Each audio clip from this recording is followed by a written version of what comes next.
Sullivan off his right. Oh, Chicago. I do not believe that. Harry. Oh, this is getting better and better and better. It's Torres holding him Chelsea on a place in the Champions League final. The headline has been written. Remember the 5th of November of Mourinho, Van Gaal and Klopp. I know of no reason why Hazard this season should ever face the drop. Hello and welcome to the V2 Football Podcast. I am your host on this Bonfire night. Joining me this week I've got Nick Davey. I love that intro, that was brilliant. Okay, there we go, that's Nick. We've got Chris Lappin. Even. And we've got Richard Hero Hodgson. How you doing, guys? Evening, pilgrims. I'm glad I got approval for that one. Well, who should we love on the bonfire? Who could you name one person you'd love to love on a bonfire? I think I'd stick with Sepp Blatter for now. Nah, mine would still always be David Bellotti and Bill Arch. I don't have a clue who they are.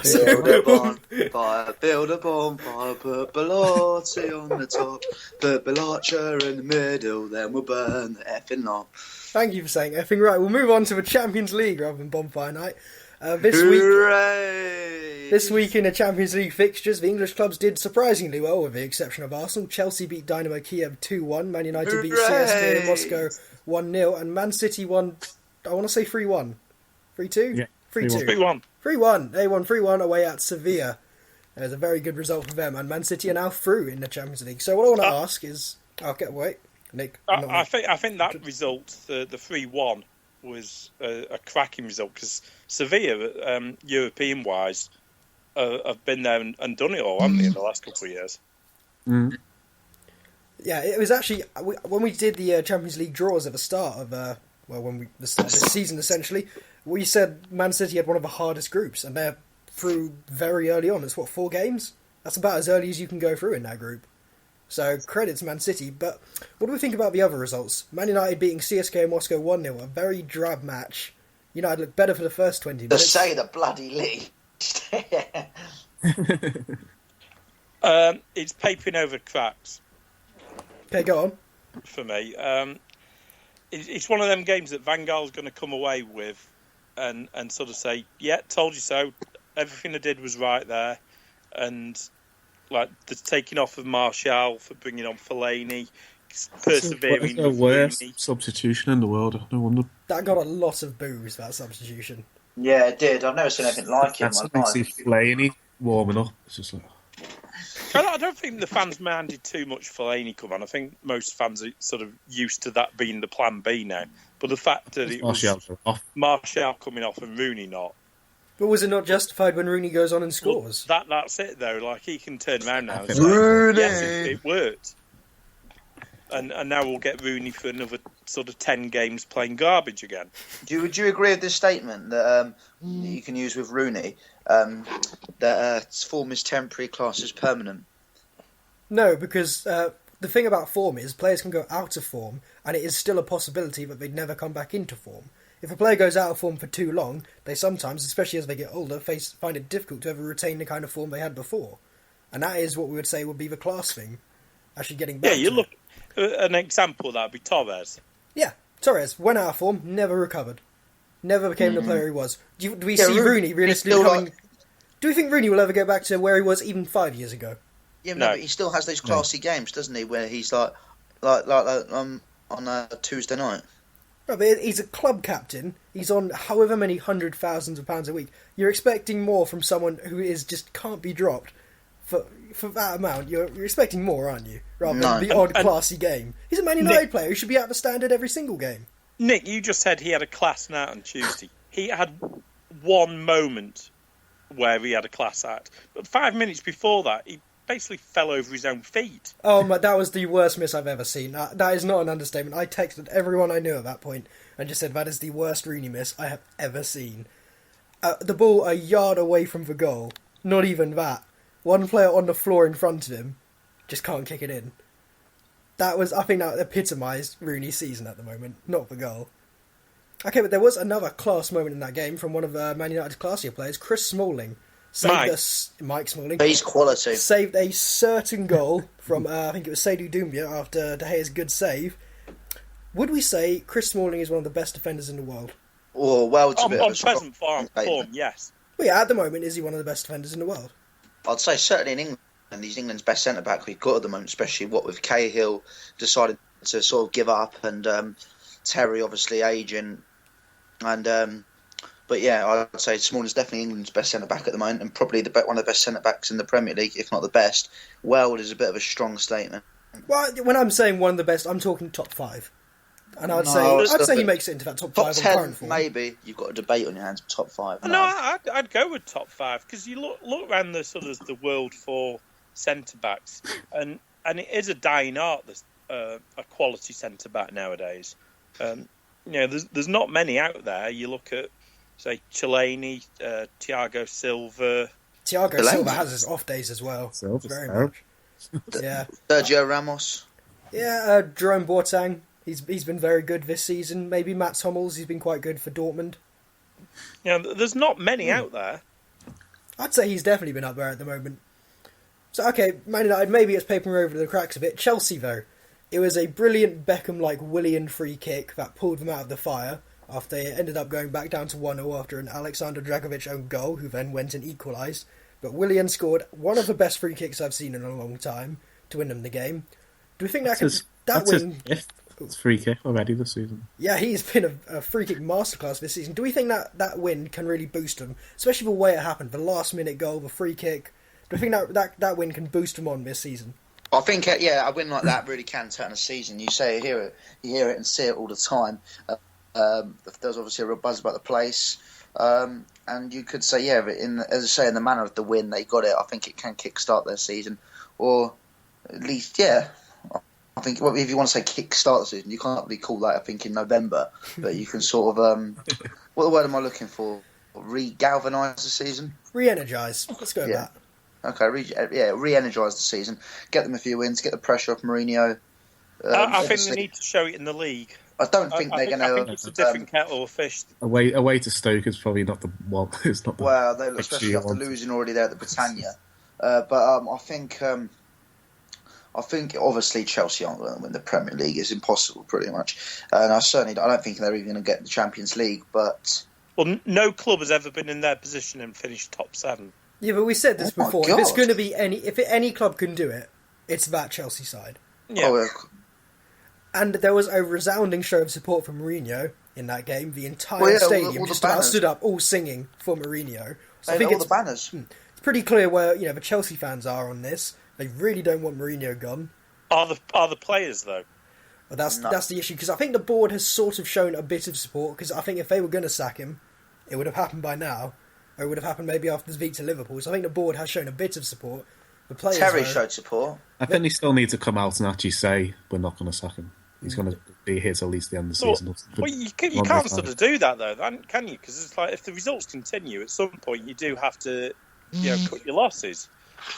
If this would be any other manager for in the Chelsea helm, they'd be gone. It's only because it is Mourinho that he's been given such a stay of execution. But that's the same for a lot of managers. You could say the same with Alex Ferguson. He had some poor seasons and he got the stay of execution.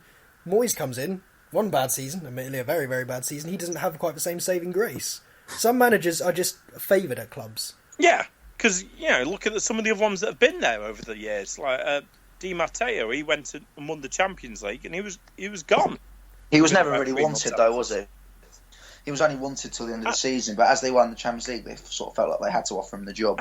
Ancelotti won the double, and then I never really got what he had. I was just thinking this the other day because what did he actually do wrong apart from win everything? Well, the one thing I will say about Ancelotti as well is he's never stayed at any club for very long. He is someone who brings short-term success to the big clubs. He's a bit like the Tony Pulis of the big clubs. Yeah. Just the weird way that works around. We'll win a league and then quit. Well, weren't Chelsea about 5th or 6th when he was sacked? I think was it the one where Tottenham beat them? No, that was Di Matteo, I think, when they ended 5th because he got no.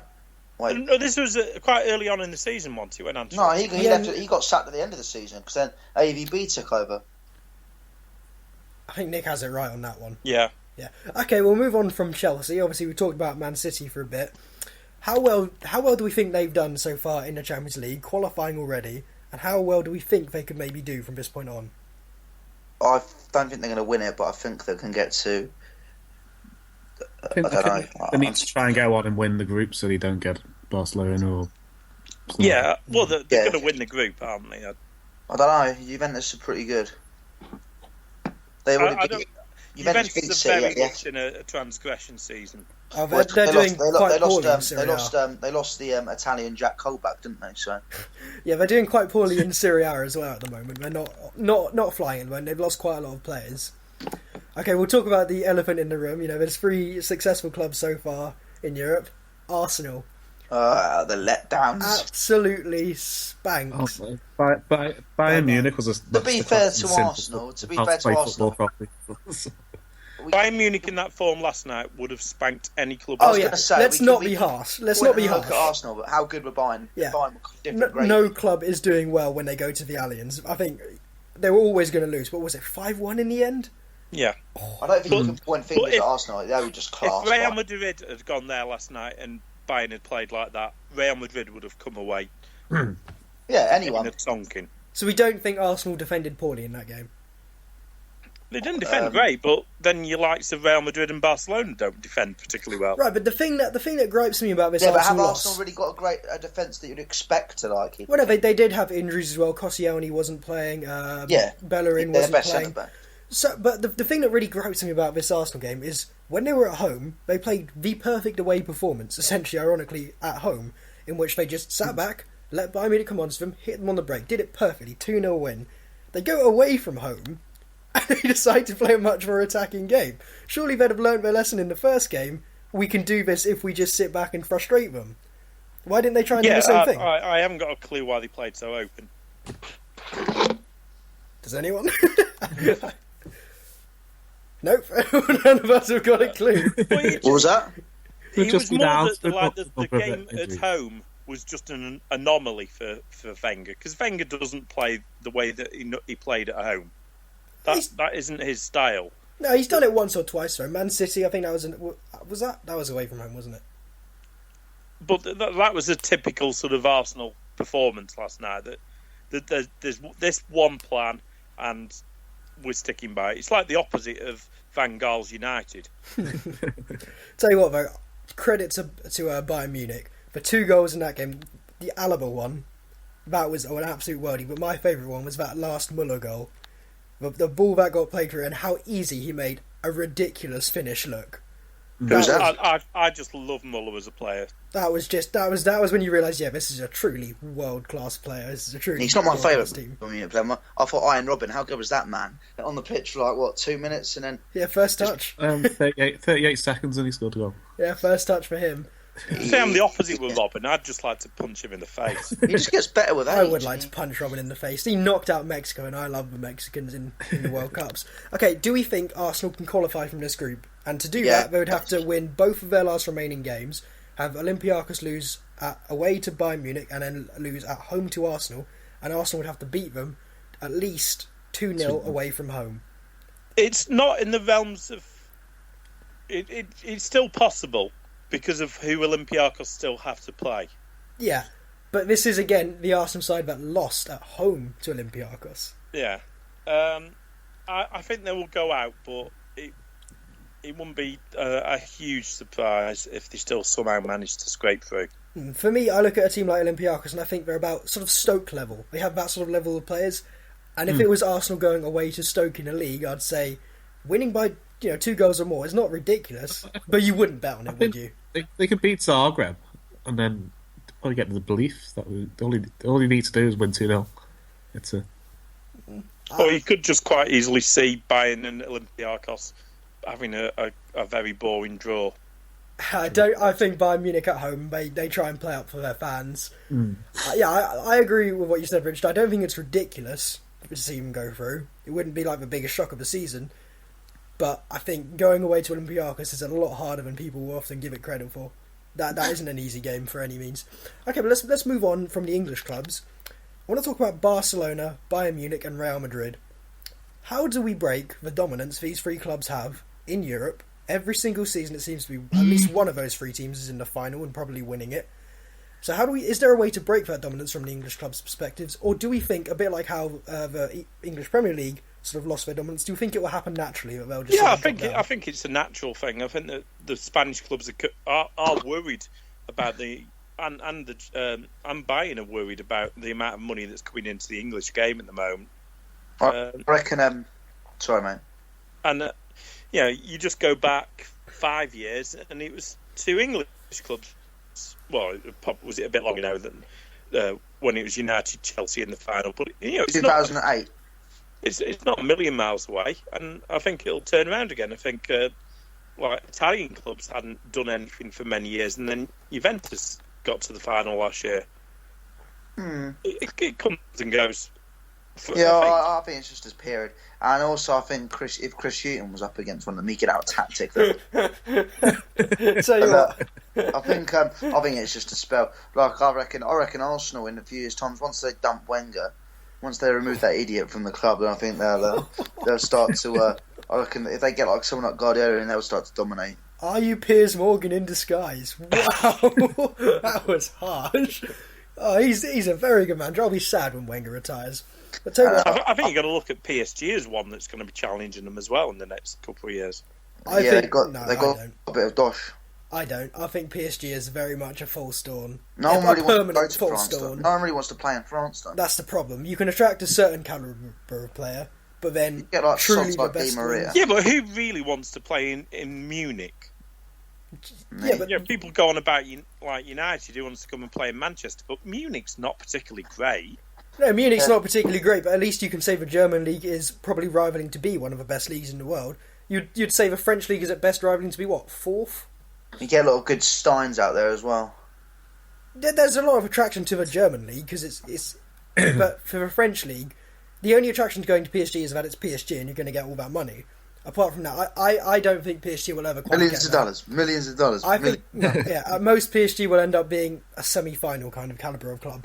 So you don't agree with the rumour that Ronaldo whispered in Blanc's ear that he's coming to PSG next year? Oh, I'd love to not see that. Yeah, I'd love to see the reporter who sneakily got his ear in there too. Oh, come on, that is just such a crock of shit. Moving on from crocks of shit, let's move on to our game. Hooray! What is the game called? Crocs of Shit? The game is not called Crocs of Shit, but you'll probably think it is. Right, we did this... It's called Remember the 5th of November. No, we did this a few weeks ago where we have a number of players from a number of nations. We have to say who got the most caps out of them. Oh, right. That was my game. Yeah, our first round, we're going to be doing Brazil. You're going to have 4 questions each. Is it the case of just shouting out? No, you're each going to have 4 questions. There's 12 questions, so you each get... We're going to start with Nick. Nick, your 3 players are Ronaldinho. Yeah, we're back on air. Your 3 players are Ronaldinho, Lucio, and Ronaldo. Who got the most caps? Well, sorry, is it the big Ronaldo? Sorry, Shane. Sorry to interrupt, mate. Does it happen to be the big Ronaldo that scored the 2 goals against Germany? The other one didn't play for them. Yeah, this is Brazil. So we're talking about the guy who scored 2 against Germany? There's only one Brazilian Ronaldo. Can you say yes or no? Yes. Okay. I don't know who Lucio is. That's so much fun on the train up to Manchester. This is why I'm drinking on that train. Ronaldinho scored that amazing free kick, but he hasn't been around for that. I'm going to go for in 3rd place Lucio, 2nd spot Ronaldo, and number 1 Ronaldinho. Right, you get 1 point for that. Lucio is 1st with 105 caps, Ronaldo is 2nd with 98 caps, and Ronaldinho 3rd with 97 caps. But I didn't get a single one right. You got 1 right, you got Ronaldo in 2nd place. Oh. Okay. Hooray! Yeah, right. Chris, you're going next. Okay. Your 3 players are Roberto Carlos, Rivaldo, and Juan. Oh, Roberto Carlos. He was my favourite player of all time. Those free kicks. Roberto Carlos is your favourite player of all time? Oh, sorry, in the small print, favourite left back of all time.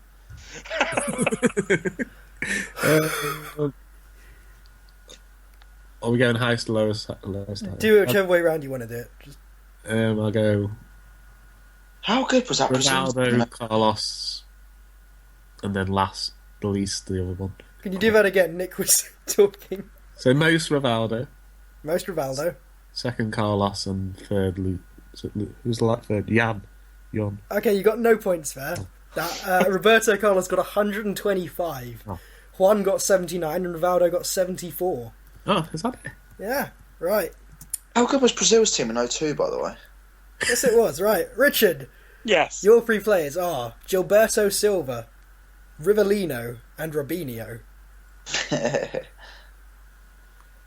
Rubinho's got far too many. I know that. What a waste of money. Rubinho's like about 100 caps or something ridiculous.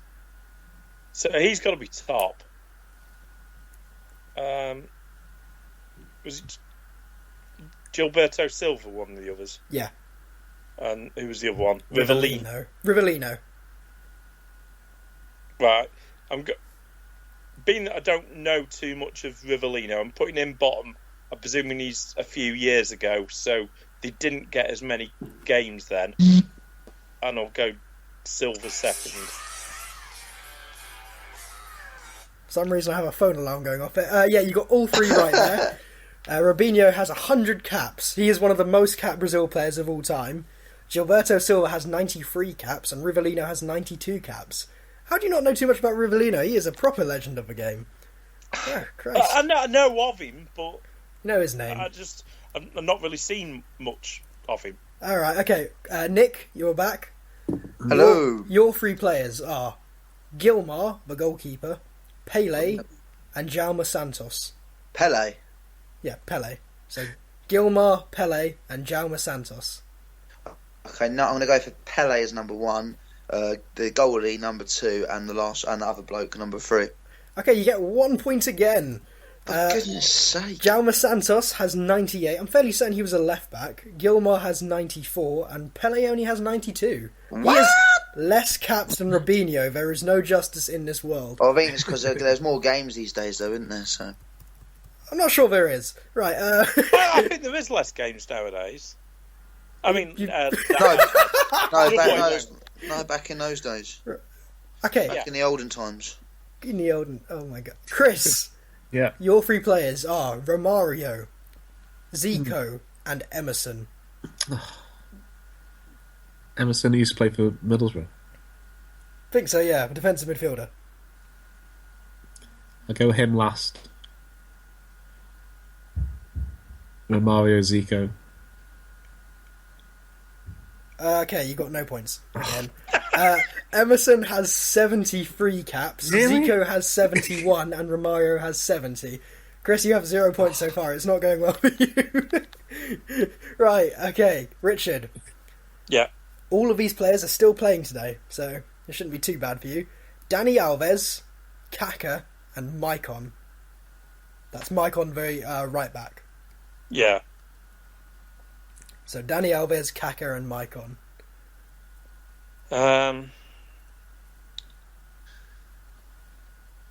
Both all pretty old though, aren't they now? I think they're all in their late 30s-ish. 35, 36, around that area. I'll go Kaka, Maicon, Alves. Ooh, only 2 points this time. Kaka was first with 91 caps. Dani Alves was second with 85 caps, and Maicon's only got 76. So he was quite a bit behind there. I only get 1 point then, don't I? No, being you honest. got Kaka and... No, I said Kaka, Maicon, Alves. You only get 1 point. Thank you for being honest, Richard. Well done there. Right, you got 4 points in total now. Right, Nick, back to you. Your three players are Adriano, who was also a legend back on PES 2008. I'll just mention that now. Adriano, Julio Baptista, and Ilano. Ilano, you may remember him from Man City. Yeah, he had a good free kick once against Newcastle. Yes, he did.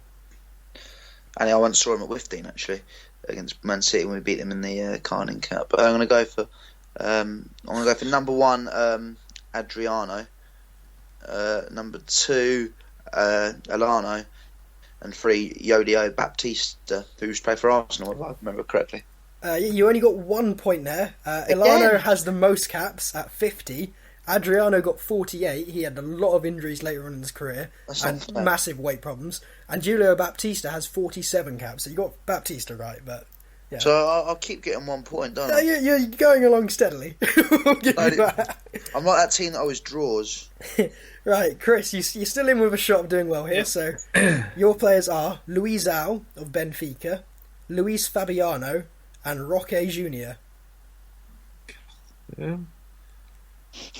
I expect you to know who all three of these players are. I'm ashamed if you don't. Wait, two, I don't know.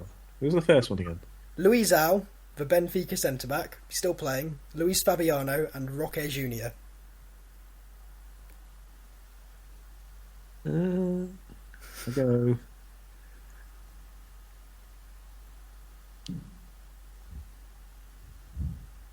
Okay, Junior first. Luis Al, and then Luis Fabiano. Oh, you were so close to getting all three. Roque Junior is first with 48, but it's Luis Fabiano second with 45, and Luizão with 44. That was close, but you're on the board. You got a point. Well done. Right, Richard. Yeah. You're going to get a hint on this one. It's not much of a hint, but all three of these players debuted in 2003.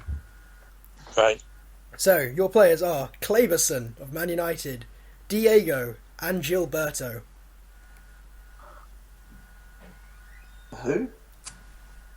So this is Richard, and Kleberson, Diego, and Gilberto.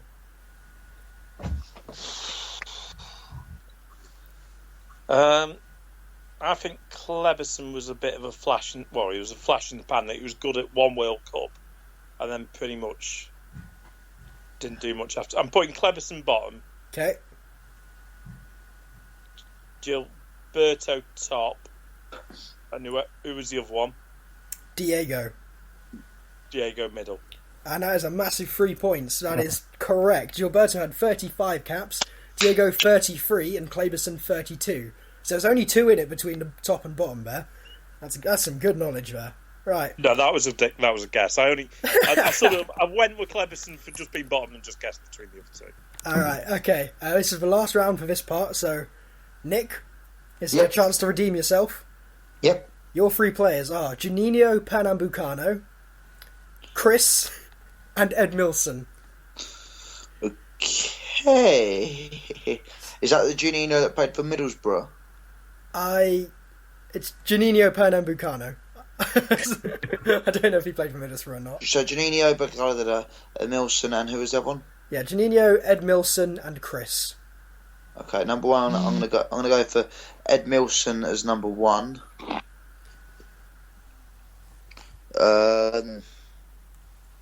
Number 2, Chris, and number 3, Juninho. But no. Oh, Nick, you are nothing if not consistent. That is 1 point again. Oh, Ed Milson got 42 caps, Juninho got 40 caps, and Chris got 27. Chris was quite a lot lower there. Oh, Chris, you disappoint us. Oh. Right, Chris, these are very modern players. Yep. So you ready? Oscar of Chelsea, Fred of wherever the fuck he's at now, and Lucas Moura of PSG. Fred. Yeah, Fred, the least Brazilian named man ever. Frederick. I'll go Fred, Oscar, Moura. Oh, he's right back in it. That's all 3 points there. Fred got 37 caps, Oscar got 35, and Moura got 32. Yeah. I just get the hard questions. I'm going to have a protest. I did this randomly. I was saying before the podcast that I don't really bet that much. One of the bets I did do prior to the World Cup was that Fred was going to be the top scorer. That's why I don't bet so much. Right. Prior to the World Cup, he was absolutely on fire for Brazil. Turned up at the World Cup and he made Emil Heskey look natural. He was not very good at all, was he? He was shocking. I think it was that dive in the first game that just set it all off. Right, Richard, your final one, and there's not a lot in this one, so I think there's only a couple of caps, if I remember correctly. David Luiz, Ramirez, and Thiago Silva.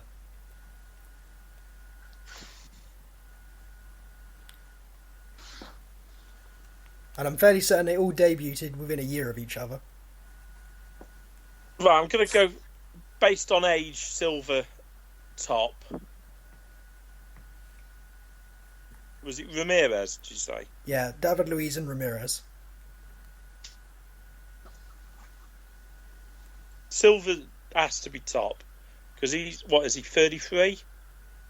I think he's a bit younger than that. No, I think he's really quite old now. I think.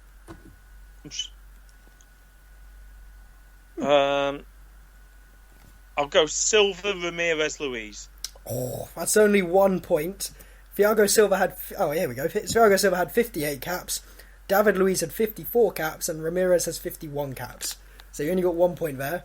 Which means before we do round 2 later on, Nick, you're on 4 points. Chris, you're on 4 points. And Richard, you're way out in the lead with 8 points. Back of the net. He's only just turned 31, Thiago Silva. Yeah, Has he? Didn't think he was that old. Right. He looks older then. He looks like a lesbian or a transvestite. I can't remember which one it is. Anyway. That's just rude. It is rude, but it's true. Cellino, Massimo Cellino, he's another farcical figure there. The Leeds catastrophe, as I'm going to call it, is still going on. He said he was going to sell the club to the Leeds United fans group. He's now said he's not going to sell the club to the Leeds United fans group. He's also said he's not going to attend games because the fans don't like him. He sacked another manager fairly recently. He's put in charge that knob Steve Evans. Heart attack waiting to happen. Yeah. The thing I'll ask the group here: what do we think is in Leeds' future? Do we think they can ever become a big club again? Become even just a Premier League club again? I hope not. I don't think. I think the fan base is always going to be there. I mean, look. I mean, they're probably one of the most supported clubs in the country. Still, they're up there. I mean, they certainly are. But I mean, if you look at the Championship figures, everybody's second favourite team for a couple of years.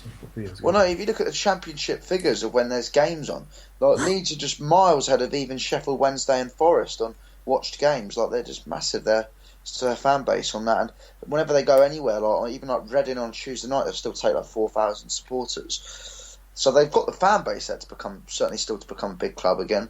But it's just the they need the backing. How's their debt situation these days? Is it are they still massively in debt, or do? I don't actually know, to be honest. I think they're not proper like in the dumps really financially. I think they're okay. They get like an investor or anyone, they could easily fly. I just think at the moment, I mean, if you're a Leeds fan, you just really give up on it. Leeds could easily become a Man City. Well, they could, but look at where the club's at now. They've got some overweight bloke in charge. They've got Cellino, who just needs to lead the club. I mean, I think it's just a joke, really. He is just a poisonous owner, isn't he?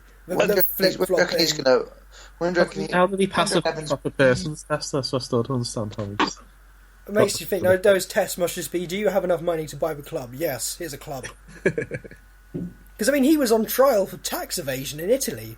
I think he still is. I don't even think one of the questions is, do you have enough money to buy the club? Because the Glazers got through that one. No, I have to admit, I do feel very sorry for the Leeds fans. I know they had a lot of good years, but I don't think any fan should have to go through this kind of stuff. Obviously, my club, Southampton, went through a similar thing with Rupert Lowe.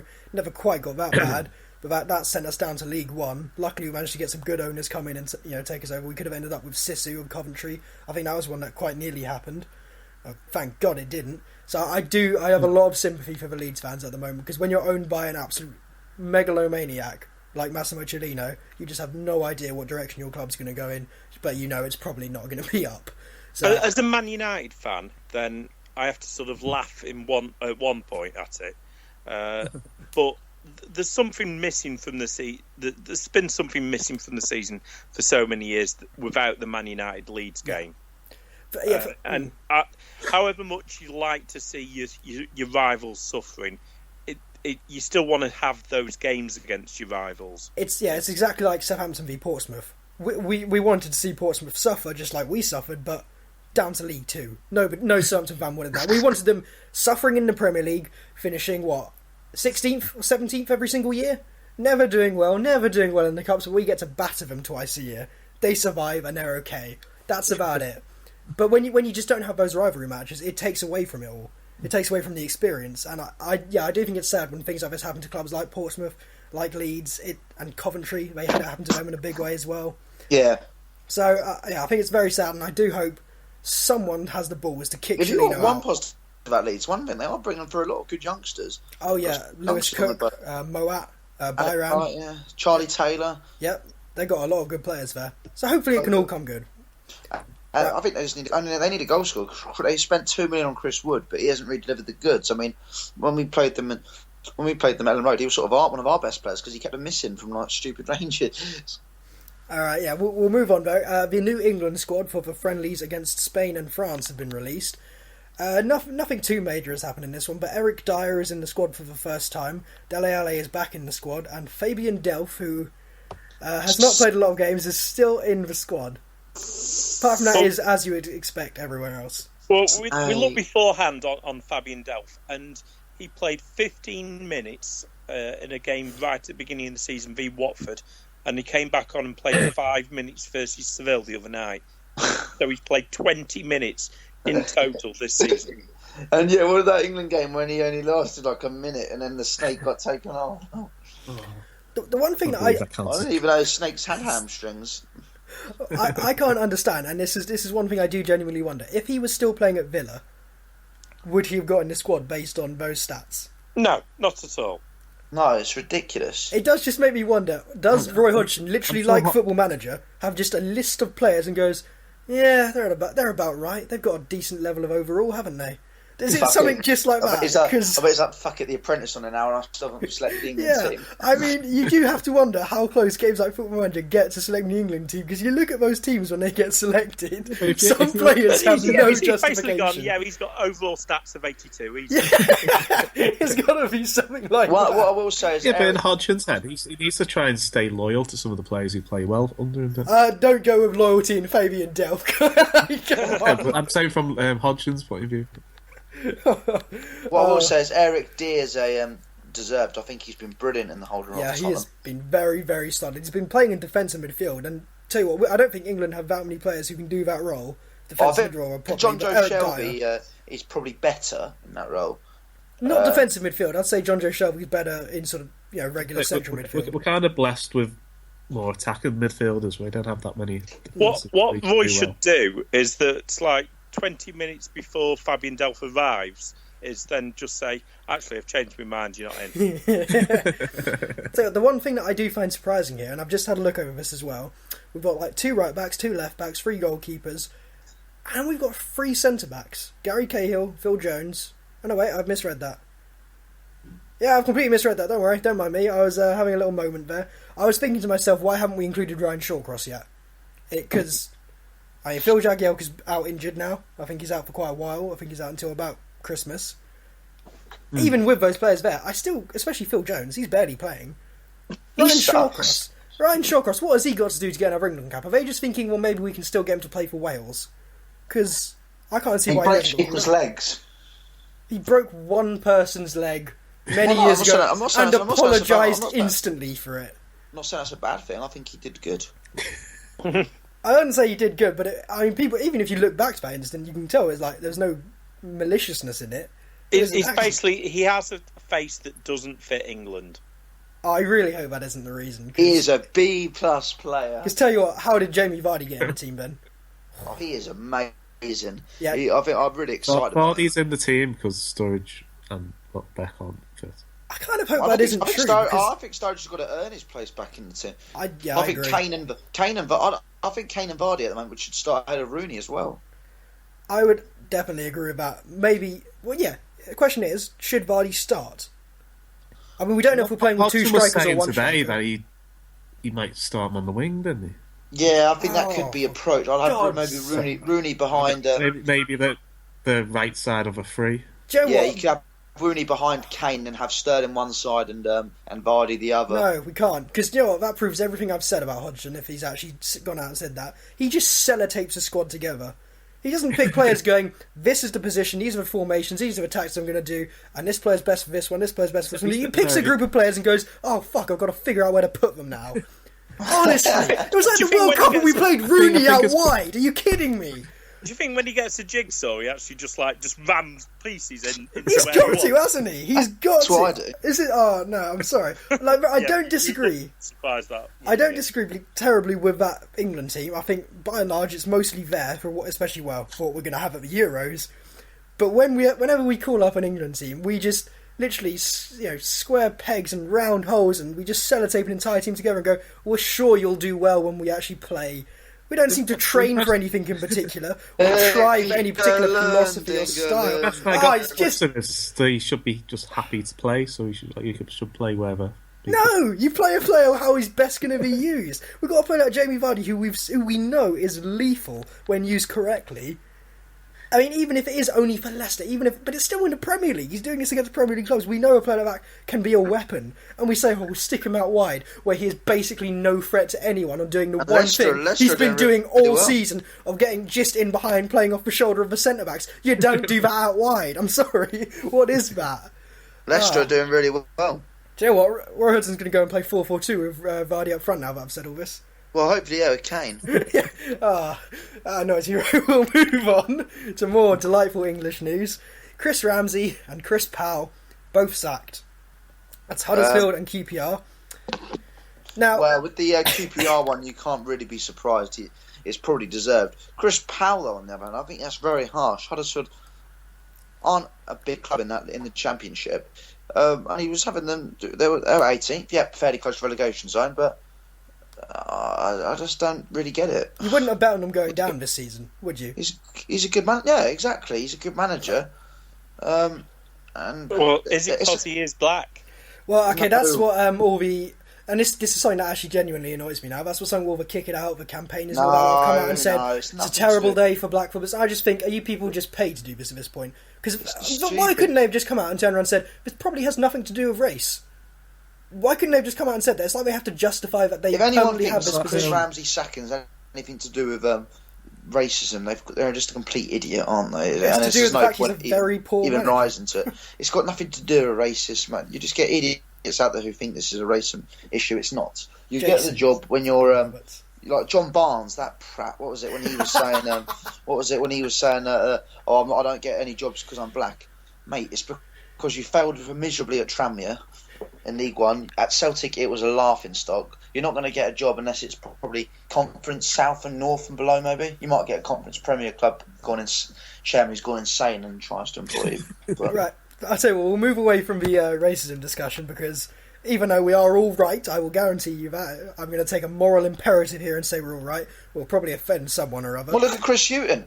Chris Hughton's doing brilliantly well at the moment. But no, we're going to talk about Hasselbank doing brilliantly. All right, we're going to talk about English managers particularly because Tim Sherwood got sacked last week. He's been replaced by Remy Gard, which we're going to talk about later.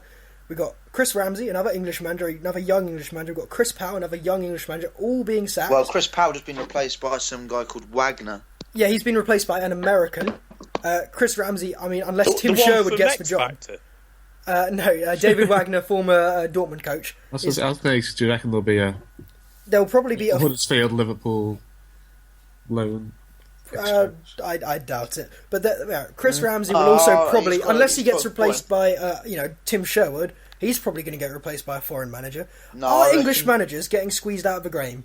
I reckon they'll just give it to Warnock to the end of the season, but it's Warnock hardly sort of gets you buzzed. It's not like it's a young English manager, but do we think English managers are being squeezed out of the game because there's more and more foreign managers at the top levels, more and more now coming in at the lower levels? Well, it's worrying, isn't it? If you've got to prove yourself as a young English manager, where the hell do you do it? Off the top of my head, I can't really think of many in the Premier League. Gary Monk, it's just the same as the players, though, isn't it? Yeah. I think there's 5 English managers in the Premier League. What, Gary Monk, Eddie Howe, Sam Allardyce, Alan Pardew. There's one more. Yeah, there's one more. Steve McLaren. Steve McLaren, and he's not going to be there for that long. Not going back to... And he'll get replaced by a bloody Frenchman, won't he? No, do we think it's a genuine concern, though? Because I have something which I call the Patrick Bamford effect, which is where Chelsea loaned Patrick Bamford out to Middlesbrough. He had an absolutely outstanding season at Middlesbrough. Gets back to Chelsea and just gets told you're going on loan again. The reason because of that is because there was no matter how well he performed at Middlesbrough, he could not impress significantly at that level to go in and press into the Chelsea team. There was nothing he could do at Middlesbrough. It was a pointless loan. May have been good for his development, but in terms of ever getting back into that team, he couldn't ever do it. I think we're seeing the same situation happen with managers, where they're going to clubs where they can't possibly impress enough to go and get the big jobs. Which English manager can impress enough where he's at to get the top 4 jobs? In Germany and Spain, you've got 10 times as many top grade A level FIFA coaching, and it costs 10 times as much in this country to do it. Well, I mean, I just look at it now and I think if you're a young English manager, maybe you get lucky like Tim Sherwood and you just happen to get into a job at the right time. But then you get stuck with clubs that just aren't right for you. I think Aston Villa wasn't right for him. I think Tottenham was never going to be right for him. They always wanted a different kind of manager. You have to luck out to get those top level kind of jobs, and there's no chance they're getting the very top Tim jobs. Sherwood don't help the England cause, because clubs look at him and end up thinking he's just a jackass. Yeah, a little bit, but there's absolutely no chance really. Maybe Gary Monk, even he's getting questions asked, is the one manager I think maybe could end up getting a top 4 job one day. But the managers are just being squeezed down the divisions now. For Championship, it's harder than ever for English managers. And you think if you're an English manager at the League 1, League 2 level, seriously, how good would you have to do to end up getting a Premier League job, or to get that League 1, League 2 level club to the Premiership? Well, like what's it did it, didn't it? Like Brendan Rodgers came up through the ranks somewhat, and then he leaves Liverpool looking a fool. Yeah, what's the other one? Nigel Adkins at Southampton. He's a great example. He took a team from League 1 to the Championship to the Premiership, did decently in the Premiership, got sacked. Where the hell is Nigel Adkins now? I mean, Eddie Howe, if he doesn't do well this season, what's going to happen to him? I think it was like 6 promotions. Nigel Adkins sucks. He doesn't deserve. United took the risk with Moyes. Yeah, and that didn't work out well. I mean, that's a British manager, but... The clubs are taking the risk every now and again, but when they do... But they're not giving them the proper opportunities. I don't think Moyes ever got the investment he needed for that club. Yeah. I think Tim Sherwood never got the freedom he needed at Aston Villa. I think you've got a lot of these English managers who are going to clubs which are not well run. Or at the time are not well run. How many clubs in the Championship would you seriously say are well run clubs that if an English manager goes to, a bit like a Burnley, where they're going to get the time, they're going to get the patience, they're going to get a bit of money to work with? How many clubs are there? Brighton at the moment, yeah, okay, I'd say that's one. I would say that is one. How many other clubs in the Premier League, in the Championship? I don't Brighton really is a good example. To be fair. You've got Brighton. You've got a chairman who loves the football club. He's just, and you've got Paul Barber, who's probably one of the best CEOs in the league because he used to do it for the FA and Tottenham. So, but yeah, that's just one club, and this is 44 teams. For me, I'm just very worried that English managers are getting squeezed so far down the divisions that they're going to really struggle to impress at the Premier League and Championship level. And when you've got foreign managers who are out there proving it in foreign leagues, it's going to be so much easier to go, let's have a go on him, rather than let's have a go on the guy who just did really well with Leyton Orient. I don't see it happening. And I think it's a genuine concern. So whilst the black narrative, the black managers getting sacked is the one that the media are going with, for me it's the English narrative. More English managers sacked and probably replaced with more foreign managers. That seriously worries me. Okay, we'll move on to more pleasant things though. Another game. Yay. Right, so we're carrying on from where we were before. It's 4 to Nick, 4 to Chris, and 8 to Richard. This time it's only 3 rounds, so you've each got 3 sets of goes, and we're doing Belgium. Yeah, this is going to be very, very tough. How many of you know a lot about Belgian football? Nope, not until... not much until like the last few years. Most of these are relatively modern players. I tried to pick ones who have played recently or are playing at the moment. I'm trying to think. I can't even name any really olden time Belgians. Oh, tough luck, because yours is the first question, Nick.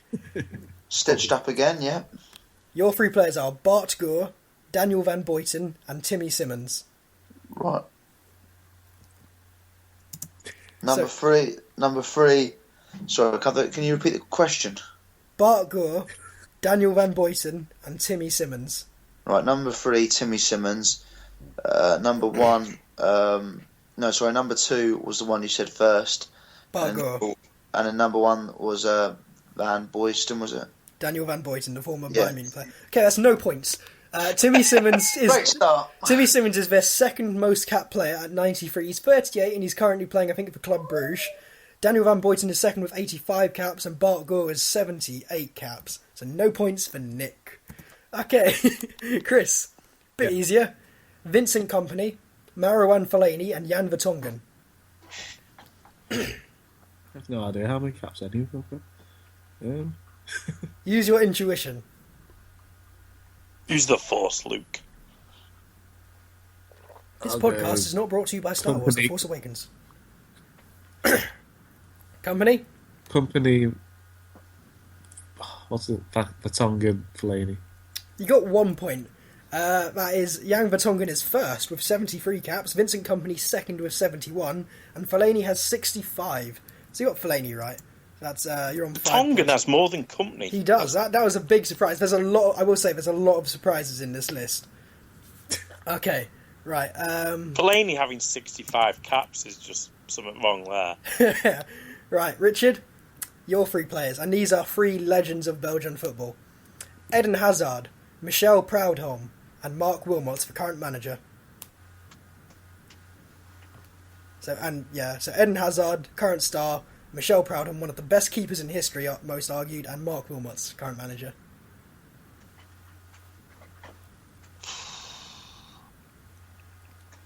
Right, I'll go with. I remember Wilmots played a fair bit, so I'm going him top. I'll go Hazard bottom, just because he's current, and Proudhon second. Okay, you get 1 point there. You're right about Wilmots. He's got 70 caps. Hazard is second with 60, and Proudhon has only got 58. That's a big surprise because he's arguably one of the best keepers of all times. Yeah. So you're on 9 points. Right, Nick. This will be a little bit easier for you.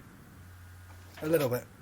Thomas Vermaelen, Moussa Dembele, and Emile Mpenza.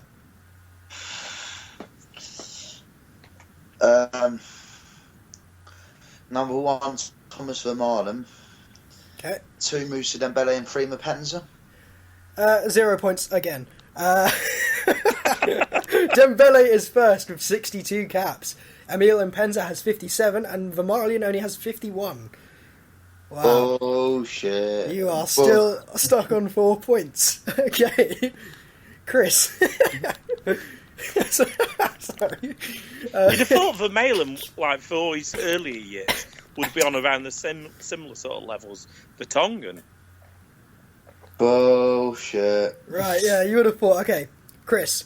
Yeah. Kevin Morales, Axel Witsel, and Stephen Defoe.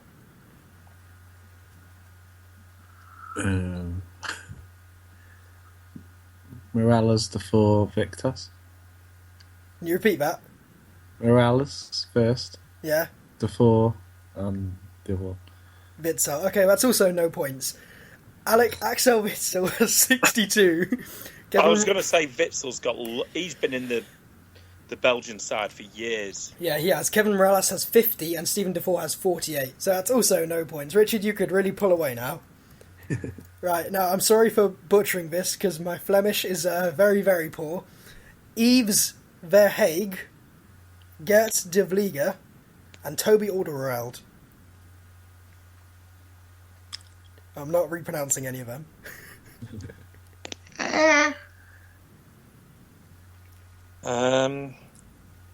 Yves de Blixer, did you say? Yves Verhaeg. I think I'm doing that close.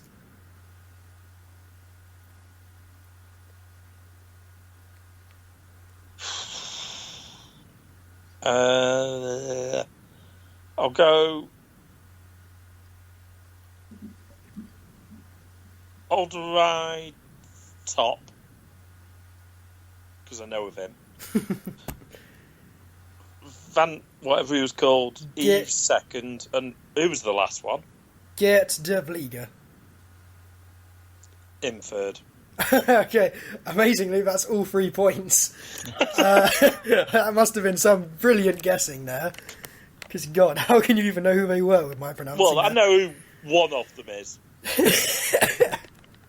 Right, I'm so Who dying guessed here. as top. Right, okay, Nick. It's time to, at least try and get second. Your 3 players are Thomas Buffel, Romelu Lukaku, and Nicolas Lomberts. What was the first one? Thomas Buffel, Nicolas Lomberts, and Romelu Lukaku. Alright, number 3. Oh, for fuck's sake. Number 3, Thomas Buffel, 2 Lukaku, and number 1, the other bloke. Lomberts. Oh, you got 1 point at least. Lukaku has 40 caps, Lomberts has 36, and Buffel has 35. So, No! Right, Chris, you need to get at least 1 point here to Lukaku's get... on for some caps then, isn't he? Yeah, Till he's the end of his career. doing quite well. the size of a man's legs. Right, Chris, you need at least 1 point to pull away from Nick and secure second. It's a race for second. Your 3 players are Thibaut Courtois, Kevin De Bruyne, and Dries Mertens. Mertens, Courtois, De Bruyne. You got 1 point there. Dries Mertens is first with 40, Kevin De Bruyne has 35, and Thibaut Courtois only has 33 so far. So you've got second. Richard, how much do you want to rub this in? Here's your 3. Nasser Chadli, Jelle Van Dam, and Anthony Van Den Bora. No idea. They're all sort of periphery guys, aren't they? Chadley, Van Dam, Bora. You only got 1 there, so it wasn't rubbing it in too much. Van Dam has 31, Chadley has 30, and Anthony Van Den Bora has 29. Oh. Which means the final scores are Richard has 13, more than double, Chris is 6, and Nick has 5. All which, to be honest, considering how many things you had to go on, was pretty poor. Pretty poor, guys. We're supposed to know about this stuff. Can we do England players next time? That'd be easy. Oh, I'm dying. Nick's answers. Right, Remy Gard has been appointed to Villa. So do we think this is a good signing for Villa, someone who can rejuvenate their season, maybe even go from there? Or do we think this is just a risky choice that's sort of begging relegation? I think they'll have to probably win half the games to have any chance of staying. Really, that many? No, you don't need to win half your games to stay up in the Premier League. No. I'm fairly certain if they won half their games, they'd be competing for Champions League football. There's 27 games in the season left. Yeah. They've been doing pretty well after that. 39. Huh? If they win 13 games, that's 39 points. Yeah.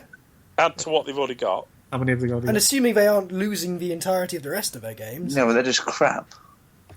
Okay, yeah, but do we think this is a good They've signing? got 4, so they still have to win a lot of their past. So for me, I worry about this because I see a foreign manager coming in, and I don't just worry about it because it's another foreign manager, someone who doesn't know the Premier League, someone who's used to a big club in Lyon, going to a team like Villa fighting relegation. I think that's a risk. I think they're going down. And I've never, in my lifetime, seen Aston Villa go down, but they're going down this year. Well, I mean, a lot of people have kind of like willed it to go on, for them to go down, but they're one of the old. I think they are the founding club of top level football, aren't they? I think it was their chairman. Villa and Everton have been in the top league for the longest. Yeah, I think it was the Villa chairman who first came up with the idea for the Football League. So, I know that'd be a pretty landmark moment if they go down. But does anyone see this maybe going well? I mean, they've got a lot of French players, a lot of French-speaking players. Do you think that's maybe why he was brought in? Well, he's already told them he don't want them speaking French. Well, that's Villa's chairman's plan out the window. Yeah, but if they're having like a one-on-one conversation, so put his arm around them or something, it's probably good that they speak the same language in that way. If they're in, what he probably means in a group setting, he wants them all to speak English. But if you're just having one-on-ones in the office or something. Yeah, he's reiterated that all his players should only talk to each other in English. Yeah, I think that's a fantastic rule.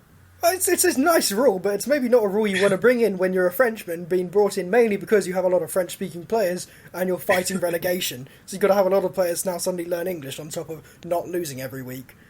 I don't know. I can't see this going well. I do think Villa are going down. I do think it's kind of sad. Think about Villa. They do have an experienced back 5 if they play them. So if they got them organised and get the goalkeeper. Which back 5? But they go Hutton, Richards, Lescott, and Richardson. It's experience. Yeah, it's also terrible. Richardson, he is a waste of space. Do you get it solid? You just get them to stay. You think you're barking up the wrong tree on this one. I'm trying to find a positive. Okay. Does anyone see this appointment going well?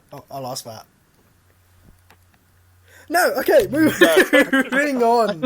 I just can't see them winning enough games to stay up. Okay, bad luck, Villa, you're going straight down. But then again, we all said Leicester were going straight down at the start of this season, so maybe there is hope. Okay, my final... That's why you should have brought Pearson in, I said that. Yeah, I think that would have been a good appointment. My final point, and this is almost a self-fulfilling irony, is the Premier League overanalyzed? And I'm asking this because I watched the Liverpool v Chelsea game, and afterwards, they had the whole, we analysing the game, and then they did Monday Night Football and they analysed the game, and they're going into all these details about how Chelsea were just completely outplayed and how Liverpool were perfect. I know that's mainly Carragher, but Gary Neville was going along with it as well. He was doing all of that, and I just remembered watching that game and thinking, actually, for most of the game, Chelsea weren't bad at all. And for most of the game, Liverpool were under the cosh, especially that first half. I couldn't really see what they were going on about, and I was thinking, are we now just overanalyzing everything in the Premier League? I don't think even managers analyse some of the stuff they're doing in these Monday Night Football and Sunday Night Football things. I think it is just now we're just looking for all the pernickety little points. So my question to you is, do you think it's overanalyzed, or are we just now seeing more of a game? I just think Gary Neville and Jamie Carragher are brilliant. Yeah, everything's overanalyzed now. It's like you've got how many cameras at every single game. Yeah, well, and back in the day, they had one camera to watch the match. You go back in the day, you'd see your footage in grainy TV on a Saturday night, and then that'd be it for the week. And now you've got hourly updates on Sky Sports News. You can watch it. Everybody can watch it on the internet. You got every man and his dog having an opinion on everything. Twitter exploding about everything. What, do we think it? I mean, us on a podcast. Yeah, us on the podcast. But do we think it's maybe added to, I think, a bit of a noise in terms of, for instance, getting managers sacked? More managers get sacked than ever now. Yes, the money's gone up, so maybe that's why people are pulling the trigger more. But now the criticism is so rife, fans turn against managers and players quicker than ever. John, these days a player can be your favourite one for a couple of games, and he's terrible for a few games, and now everyone knows every single detail of how he is terrible. I mean, I just think it's a bit too intense these days. I think it was actually starting to come to the detriment of the league a little bit. I think Twitter's been the big one for it, and that sort of instant. Did you do the John Terry logic of analysing? You only listen to people who's been there and done it, not people like Yeah, I like that. So the bit that annoys me with that though is that how it, like he says the Rios, the Neville, the Gary Nevilles. There's only one Rio. There's only one Gary Neville. He doesn't need to pluralise them. And the thing about that is, when Terry said that, I was thinking, what, have you never watched a film, John Terry, and gone, that was shit?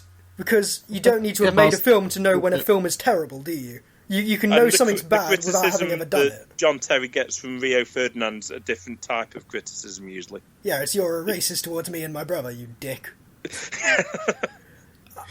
My point was that Mourinho wasn't a great player.